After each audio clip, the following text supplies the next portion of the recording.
Let's just pause, and I'm going to come and share. I'm starting a new series called The Way of Jesus.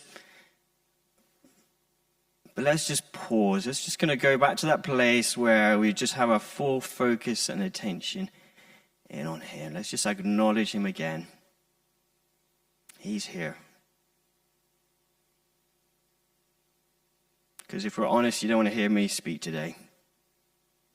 You want to hear Him. And so we say yes to you, God. We love you. We want more of you, God.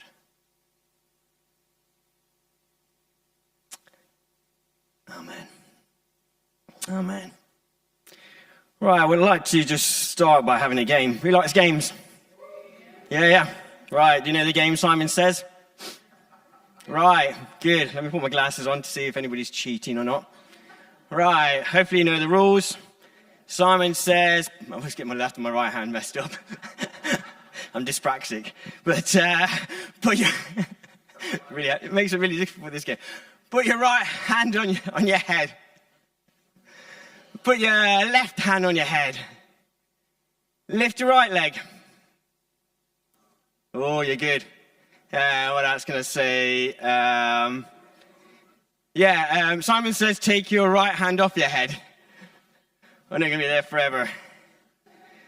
Now, you might be thinking, particularly if this is your first time you visited this church, thinking like, wow, this is a bizarre church. Why are we doing this game? The reason is because each one of us each day are playing or trying to play a similar game to this. There are Simons in our lives, and they're the influencers in our lives. And for some that call themselves Muslims, their influencer would be somebody called Muhammad. For those who call themselves Buddhists, their influencer would be Buddha. For those that may be into what's called New Atheism, it would be people like Richard Dawkins or Christopher Hitchens. And I could go on, but each one of us has somebody who's affecting us, who's influencing us. I asked my boys who were the influences in their lives, and I thought, let's not go there. And I thought they'd say me. But it affects the way they dress. It affects the way where they go, what they eat. You see, we are all being influenced by somebody. Each one of us, in some ways, is responding and reacting to the Simon Says in our lives. To put it into maybe Christian language, is what we'd call a disciple. See, the question is not whether you are a disciple, whether you are a follower of somebody. The question is, who or what are you a disciple of? If you're not being intentionally being formed by Jesus, who He is, and through the teachings of Jesus, then you're ultimately going to be influenced or formed by somebody else. We are all being formed and shaped by somebody. The question is, who do we want to be intentionally doing it by? And so Jesus kind of comes along, and we read a passage. I'm definitely going to need my glasses for this. Actually, I can go this way.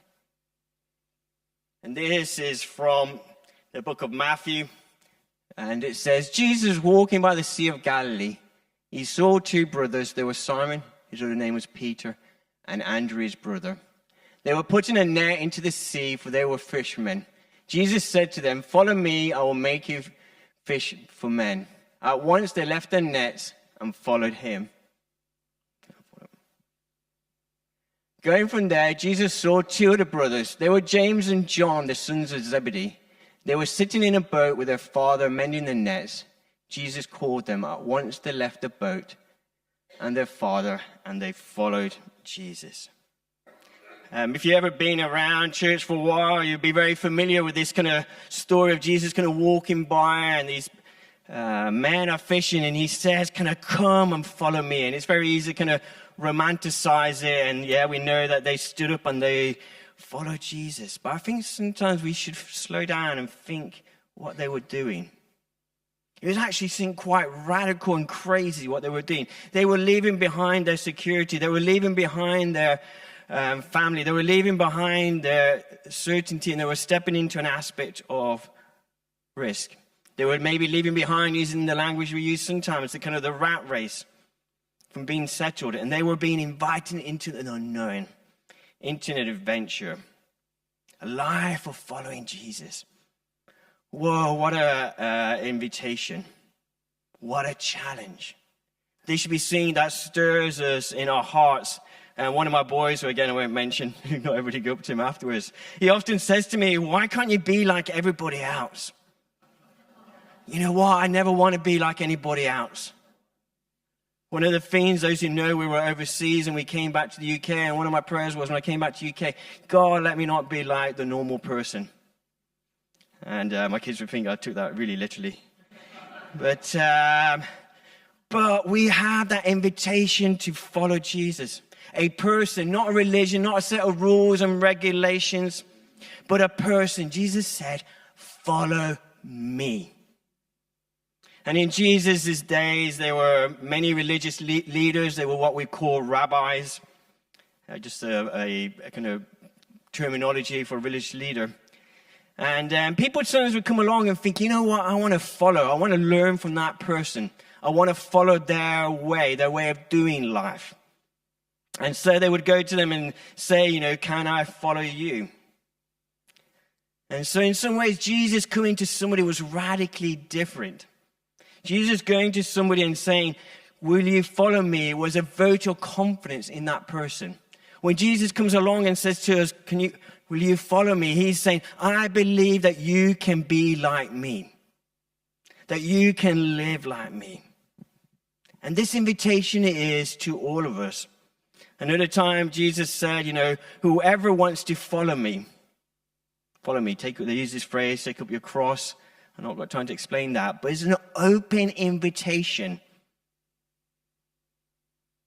Think of it like a wedding invitation, you know, but it's like a blank space. You can fill it in. It's like, come and follow me. And it doesn't put any kind of like major precursors to it. It doesn't say once you're sorted, once you feel like your life is in order, then come and follow me. This is an open invitation to each one of us today. Come and follow me. You don't need to kind of feel like you've done this, that, or the other. The other thing I would say about this verse about Jesus coming along saying, come follow me, is it's a daily invite. I think sometimes in church, Christian circles, we've made it a one-off event. And there is kind of like a distinctive time in our life when we might have said, Jesus, I want to follow you. I want to begin to live like you. And maybe you're here today and maybe you haven't done that, and I would encourage you to consider this invitation of Jesus to a radical, life-transforming life. Your life will never be the same. I'm not saying it's going to be easy, but my goodness, it's going to be a roller coaster ride of fun. Even in the difficult things and in the challenges, he will be there. But that invitation is a daily invitation. Even right now, he's walking through. In my mind, I can just picture him walking through here, and he's saying, come follow me. What is your response? What's my response? One of the things I've been trying to do at the moment, I'm always practicing different things in my life, is just as I wake up in the morning, just saying, yes, Jesus, today I choose to follow you. Whatever that means, whatever that looks like, I choose to follow you. But what is this invitation to? What does it mean to be a disciple? Maybe kind of language that makes more sense to us is this idea that we use quite a lot in our church, is this idea about being an apprentice. And here I just looked up some definitions. You know, apprentice is someone who learns a job or trade by working for a skilled person over a set period of time. Apprenticeships combine practical training with study. One is learning by practical experience and skilled workers, a trade, an art, or calling. And so we'd be familiar with it. Maybe some of you here have been on an apprenticeship. Certainly my brother, many years ago, started an apprenticeship in carpentry and has gone on from there. Often it's some of these practical things like carpentry, plumbers, electricians. But this idea that you kind of work alongside somebody and you learn from them. And so that's what we're going to be talking about this whole kind of series, kind of practicing the way. How can we apprentice ourselves to Jesus? To learn from him, to become like him. And so in this series, and has already been mentioned by Nigel in our life groups, which is the small groups that meet during the week, we're going to be examining, we're going to be thinking about this idea of creating a rhythm of life, a way of doing life in order to follow Jesus, to apprentice ourselves to him. Whether you've been a new believer just for a few days, maybe just now, or you've been following Jesus for a number of years. One of the things I want to just highlight before diving in to kind of apprenticeship is I want to highlight what Nigel already mentioned in the notices, which is life groups. You see, these small groups, these places of community is ultimately where spiritual formation, becoming like Jesus, happens. That's where it was meant to be worked and outworked. Somebody once said community is actually one of the processes, one of the rhythms of life that leads to transformation. I would probably argue that one can't really grow or develop in spiritual formation unless you're in some type of community. So whether it's a life group or something else, I would say figure that out. And that's easy for me to say. I'm in charge of life groups, so I'm likely to advertise it. But if I look at the life of Jesus, if I look at the life of the early church, they outworked their Christian faith through small groups. It was never an additional kind of add-on. It was central to their life. And so as a pastor, I feel like it's important to me to stress that. So getting back to apprentice. So we're invited to be disciples. We're invited to be apprentices. This is not just knowledge kind of transfer. It's more to do living your life with a person. I mean, literally these people that follow the religious leaders in the times of Jesus, they spent the whole time together. There's even stories of them kind of like sleeping, like on the floor next to the rabbi. I feel sorry for the rabbi's wife, because if you're a rabbi, you're meant to be married. And but they were there the whole time. It wasn't just something that you did. You didn't just hang out between certain periods of time. It was more than just kind of learning a trade. It was becoming like that person. And so what does it mean to apply in our situation? And there's probably three key things we want to just talk about. And here it is, the kind of aims of apprenticeship, the aims of trying to apprenticeship ourselves to Jesus is to be with Jesus, to become like Jesus, to do the works of Jesus. Be with Jesus, become like Jesus, do the works of Jesus. You see, the idea of apprenticeship was that as you apprenticed yourself to that person, that ultimately one day that you could become the master. And then in that place, you could begin to get other people to apprentice to you so that they also would begin to become masters. And so that was the kind of the process, the idea that you would so follow the example of this person that it was like they were there and that you could reproduce yourself. In the days of Jesus, they had a phrase for that, which was go and make disciples. And if you know anything about the Bible, there's a well-known verse at the end of a book called Matthew, and it says, go and make disciples. Jesus didn't coin that phrase. He just borrowed a phrase that was around there at the time, which was, as you follow me, as you become like me, I want you to go and do the same. I want you to become a master and apprentice other people. Is this really possible? I don't know about you, but sometimes people say, I wish Jesus was in this situation. You know what Jesus would do if he was here? Even in some of the situations we were talking about that we prayed for earlier. And the answer is he can. Through us. You see, we are invited on an apprenticeship with Jesus so that we become like him. Somebody that seemed to grasp this quite well was somebody that wrote a lot of what we call the New Testament, which is kind of the bits of the Bible after Jesus died. And there was somebody called Paul, and he said this in Galatians 2, verse 20. I have been crucified with Christ, and I no longer live, but Christ lives in me. It's like I'm no longer there. I've been so changed and transformed. It's like Jesus, which is why Paul, in one of his other letters to people, said, "Kind of follow me. If you want to know what it means to follow Jesus, follow me." And I remember I used to be thinking, wow, that's quite, I don't know if that's arrogant or, but it's like, no, this is what it was always meant to be like. As we rearrange our lives and begin to follow Jesus, it should be like Jesus was there. To give you another example, partly because I want to just stir expectation and belief of what this following mean ultimately as we do it and outwork it, what it actually can look like. And there's a story, I'm not going to read it all for time's sake. It's in a book called Acts, and it's the story of the early church. And I'll give you the kind of song version without singing it. But there was somebody called Peter and John, and they were kind of going, those who don't know, I can't sing. And they were kind of going to this place called to pray, and they saw a lame man on the way. They said, hey, you want money? We haven't got any money. But what we have, we give to you. In the name of Jesus Christ, rise up and walk. This guy got up, he walked, he danced. Everybody's like, wow, what's happening here?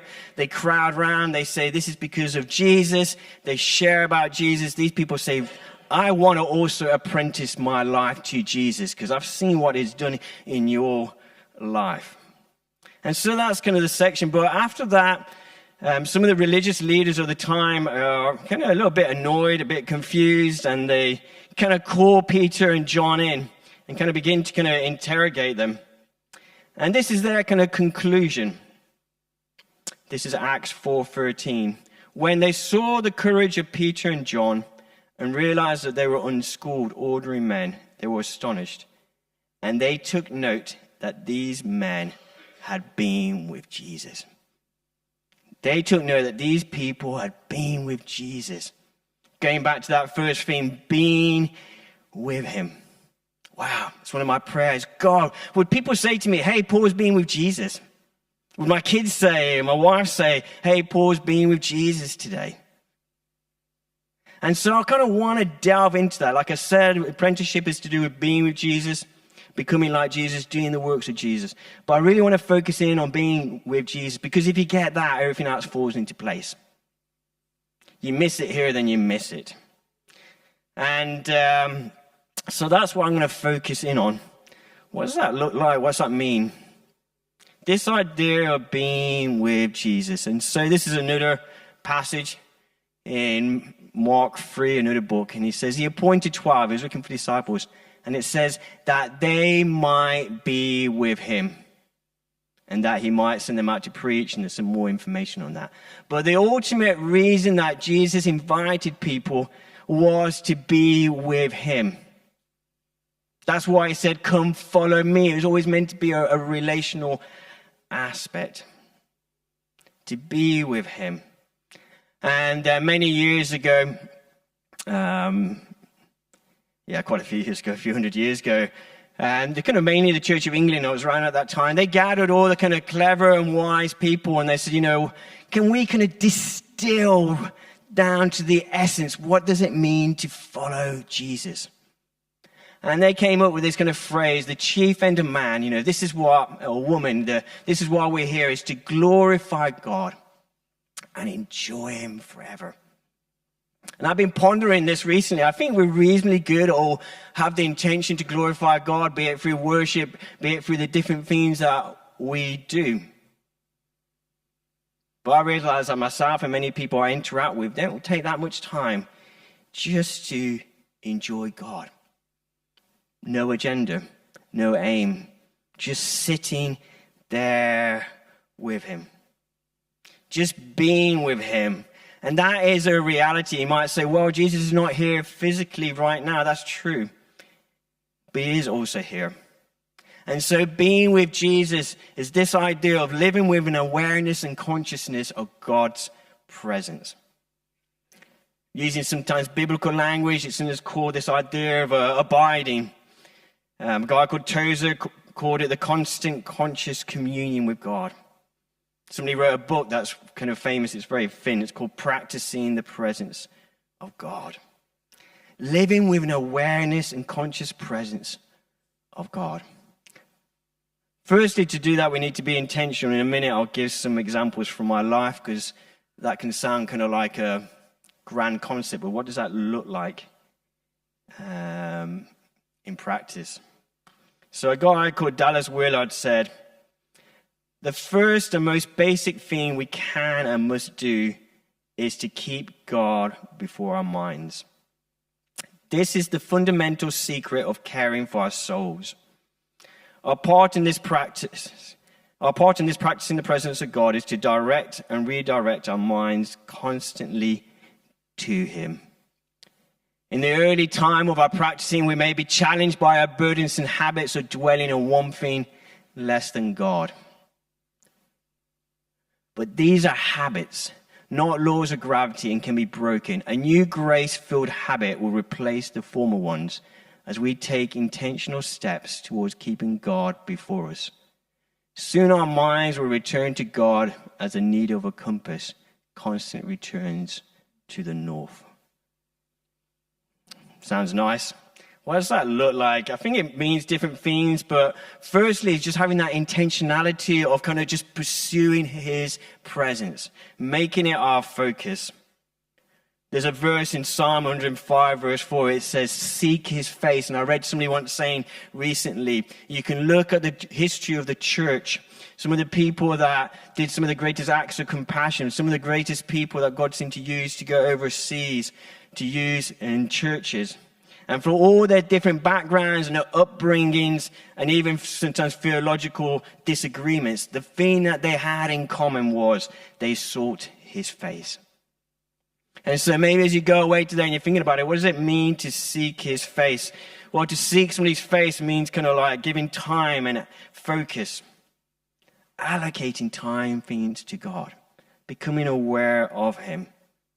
Let me just share some of the things I've been trying to do. And again, if you're not familiar with this church, I always share, this is what I do. If it works for you, do it. If it doesn't work for you, figure out how you can become more aware of His presence. Partly is just creating space. There's a story in the Bible, in the Old Testament, a guy called Jacob. And he thinks he's in an ordinary place. And then he falls asleep and he sees these angels going up and down. It's a great story, Genesis 28. And he has this phrase where he says, surely God is in this place and I'm not aware of it. We need to learn to begin to grow and becoming aware of His presence. Invite Him into things. One of the ways I'm trying to do this at the moment is just kind of going for walks with God.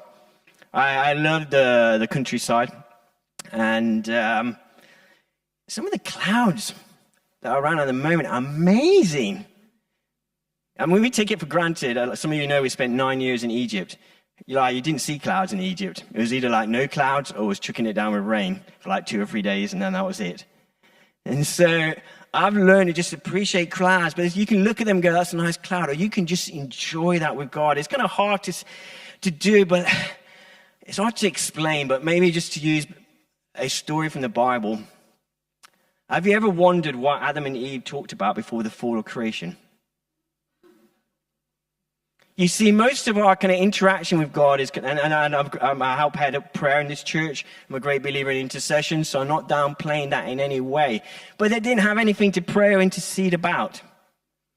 So I can imagine them just walking with Jesus and kind of just, with God and going, wow, I'm not going to show my ignorance of flowers here. But that's just beautiful. I mean, look at its shape. Look at its color. Not got much smell at the moment, but you just enjoying it, looking at those clouds and going, wow, just look at this, what it means. Those of us that are in a relationship in any way know that when we're in a deep relationship with somebody, you can just sit and just be with them. We need to begin to do that wherever it looks like. One of the things I'm trying to do is I'm using my cup of tea in the morning just to sit down and just as to drink it, just to be with God. I'm not trying to say anything. I'm not trying to find wisdom or insight for whatever I'm doing. So hopefully that's something that we can all do, be it tea or coffee. Just sit there I was in Egypt last week, which is why I wasn't here, and the people remembered from the last time I was there that I quite like drinking Coca-Cola from bottles because it's a little bit harder to do in the UK. And turned out the refrigerator was packed with Coca-Cola with bottles. I'm like, yes, they know my heart. And so it was really intense. I was meeting this team working out there, and I kind of do like 10, 12, 14 hours a day. And when I just finished, it'd be very easy for me just to debrief. But I thought, you know what? I'm just going to have this coat with God. There's kind of bubbles go up. Just like, isn't that beautiful, God? And then just drink it. And I'm just doing it. It'll mean different things for you, but you've got to figure out what it means just to do your life with God, just to enjoy him in that moment. To be, we say we want to be back, like it was at the beginning. Like I said, what did Adam and Eve do there? Other things that helped me, I don't know if we've got any students here, I'm not going to pick on anybody, but I remember when I was at university, I don't know if it's changed, it seems to have changed a little bit, but I would turn up at my lectures, and this person would stand up and they begin to speak. And I was a lecturer at one point in time, so I did the same. You just speak and you don't stop. It's up to everybody else to write fast. And so you kind of like write, and then you flick your paper and write. Well, the night before, I'd just go and write on my piece of paper, PPG, practice the presence of God. And so as I was just scribbling away really, really fast, as I flicked that paper, for that one moment in time, I acknowledged or brought God into that situation. Does that make sense? And so what does it look? Think I don't have on me too often, but I've used before. I have something called a buzzer. It's normally people that are doing exercise use it. You can set it to go off at different times. And so I just carry it in my pocket. I set it for around 23 minutes because you go for a random number. I just know that from leadership training. If you set a set time, you begin to ignore it. And it just buzzes. And in that moment, I'm like, oh, hey, God. Because I don't know about you, I want to grow in this area, and I can go for a lot of my day just rushing from one thing to another, not living with a conscious awareness of the presence of God. What a missed opportunity that is. Imagine if you had an invitation from the king to kind of come to Buckingham Palace, or just fill in the gap. If Nigel was here, it's like, imagine you got an invitation from Bono, just going to have some, a coffee. You kind of rearrange things to do that. Yeah? We have an invitation. It's 24/7. That's the other thing I've been doing, because I've not been sleeping so well recently, just with a cold. And it's like, well, he's there. The invitation is at any hour of the day, and at any moment or situation, whether it's easy or whether it's hard, to kind of acknowledge and press into the presence of God. Even now, as I'm speaking, they say man can't multitask. That's a lie. Because I'm speaking at this moment in time, I'm just beginning just to tune in. Just enjoy his presence. He's here.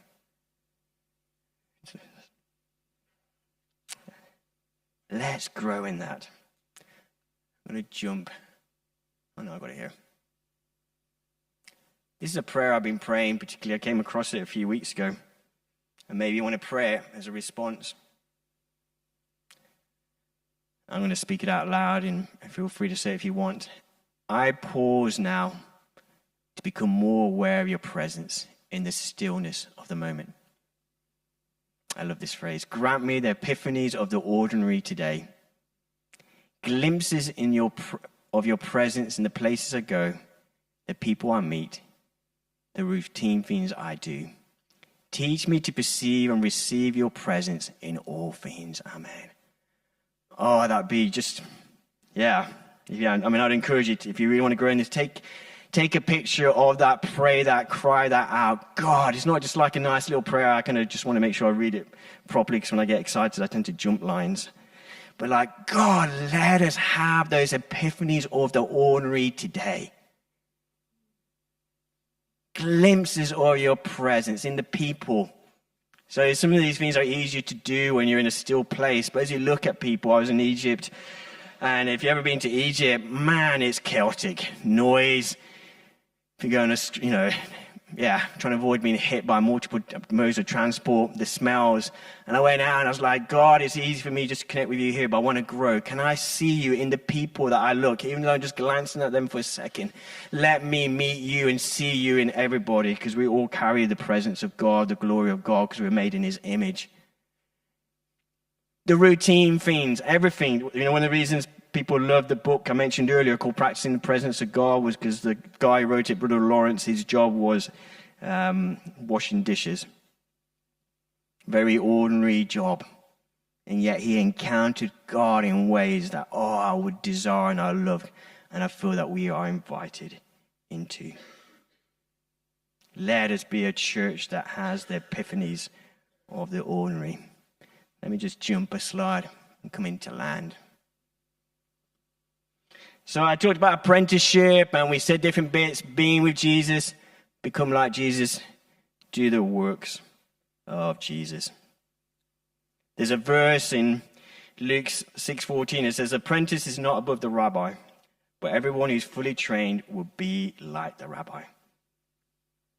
Notice it says anyone. So when you sit here and you think, no, that's not me, you're just talking about something that's for the super, this, that, and the other, or somebody's on staff, whatever gap you want to put in. No, it says anyone. Anyone who is fully trained. So there is effort, there is choice. A lot of what this series will be talking about are different practices, different things that we can do that can help us live more like this. But one of the things I want to whet your appetites with, maybe it's two things. One, it is possible. It is possible. This invitation is way larger than bigger than so many of us have realized. It's not just something for Sunday or certain days. This is something that should penetrate and influence every aspect of our life with the fullness of God. And secondly, it starts with being with him. That is the starting place, and you never graduate from there. Because everything else comes from that place of being with him. And it's something that we grow in. This week I'm training 10 people on the way to the Muslim world. I'm really looking forward to it, because for the first time we have 2 vineyard guys on it. And one of the things I teach them is we teach them a whole load of different things that will help and equip them to go and work in the Muslim world. But I kick the session off, partly because I'm in charge of it, but it's a value of mine. It's like, if you don't take the presence of God with you, you're wasting your time. You can learn all these different ways of doing stuff, but you've got to live from that place and an awareness of the presence of God. Just made it. So let's just still ourselves. I've said a lot of things. Hopefully it's beginning just to stir your heart, but I kind of want to just create a date, a moment with God. And so just in this stillness, just imagine yourself having a date with God. I'm just going to invite God to come. Maybe the band come up. And let's just see what he wants to do. Just sit with him. I'm not saying you got a whole load of things you want to share, but for the moment, just sit with him. Just look into his eyes. Acknowledge he's there. If silence you find really hard in that moment, maybe just say, I love you. But that's fine. That's what you need. Nothing more. Thank you here, God, and I love you.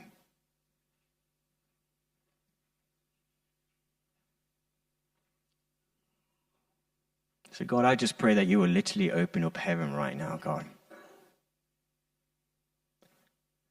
That each one of us will go away from this place knowing that God is in this place.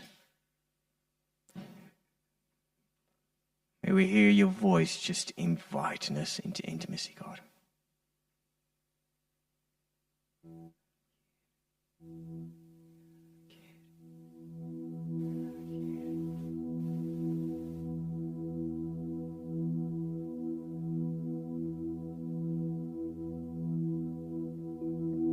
I mentioned right at the beginning that when Jesus came along, he said, follow me. The disciples, what became the disciples, left some stuff behind, and maybe there's some things, literally, that God's saying you've got to leave that behind, or maybe it's things that are distracting you from fully living in that awareness of God's presence.